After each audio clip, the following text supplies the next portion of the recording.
Zach, Geno Atkins' shoulder was bothering him all season, clearly. What went into the decision of shutting him down now?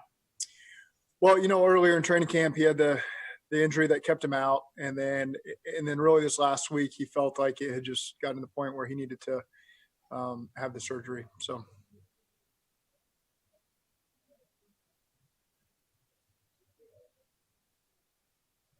Is there a timeline for how long he could potentially be out?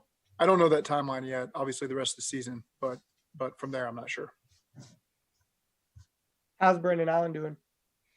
He's doing better. He's day to day. He won't practice today for us, but I know he's feeling better as he moves around a little bit more. So who takes? I guess does Finley take those first team reps then at practice? Correct. Yes. Okay. Is Allen still an option to play? Yes, he would be. At any point, do you unquarantine Kevin Hogan and maybe get him a couple practice reps? We got to invest in one guy right now, and Kevin still will get some reps in some other ways. He is at practice, so, quarantine, I understand that part of things. He does all the Zoom meetings, but he does come to practice and participate. So in that way, he's still a big part of the team. Zach, when we saw Geno before he hurt his shoulder in training camp, he was looking pretty dominant in pass rushing drills. Did you think that he was poised to be, the Geno of old before he hurt his shoulder? Yeah, it was, competing against that defensive line every day with him and DJ Reader. They were playing at a very high level in training camp, and it was exciting to watch that interior defensive line go. And, Ren was a part of that as well early on before we had those first couple practices. And so, how quickly that changed once we had those 3 injuries. But, he was playing at a high level in training camp.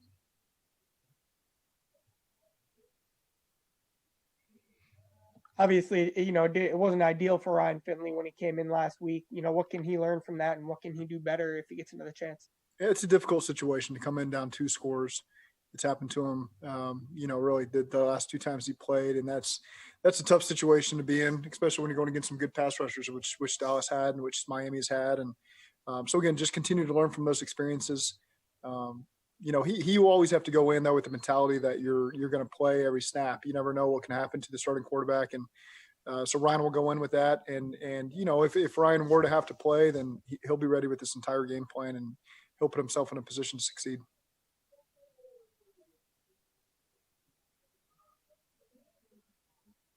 I feel like I need to ask the obligatory Joe Mixon question here. Do you expect to have him back off of IR at some point? Not this week. In any week over the last end of the season? You never know. Check back next week, but not this week. All right. What about Trey Waynes? I do not anticipate Trey Waynes being back this season.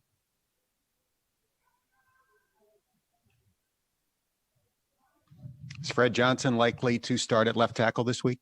He's got a good shot. We got him and Akeem, and again, 2 young players that are continuing to compete and get a lot of reps. And again, those guys got to continue to progress as they get more time at that position. What about running back rotation by committee still, or maybe did Travion do enough to get more of a look there? We feel like we got 3 ones that we can count on. And you look back at this game last time, Samaje and Gio had some good runs for us, and obviously Travion's a young back that we're continuing to get a look at. So we'll use all 3 of those as best we can. What's kind of the turning point with Travion where you said, maybe this is a guy who you could get some more carries to? Just wanted to provide some opportunity for him. And, again, got a lot of confidence in Gio and Samaje as well. 2 guys that do everything the right way and exactly how you want it done. And, just as we continue to try to be explosive on offense and create ways to get more explosive plays and score more points, we're just turning over every stone, trying to find ways that can happen. And Travion hadn't gotten much of an opportunity. And so we just felt like, hey, let's take a peek at him and see if he can give us some jolt there on offense. Zach, your ability to kind of look at the positive in spite of the negative, where did that come from? Like as a kid, like growing up, like as you were turning into a coach? I mean, how did that become part of who you are as a person? My parents, for sure. My mom's probably the most positive. She always told me I was going to win the Heisman Trophy and be the first pick in the draft, and she was lying to me, but I think she really believed it. But she's a very positive person, as well as my dad. My dad coached me all growing up, and just kind of the intangible stuff that he doesn't really have to talk about. It's just when you see somebody you admire and idolize in that way. And then you just, I feel like that those are some of the traits that I have just come from those two people. As a head coach, how do you balance, your innate sense of optimism with kind of the realism of, okay, this isn't going well. There are things that need to change. And even though I may believe in some of these things, there comes to a point like, I may need to make decisions on changing. How do you marry that? Because that is such a big part of who you are as a person.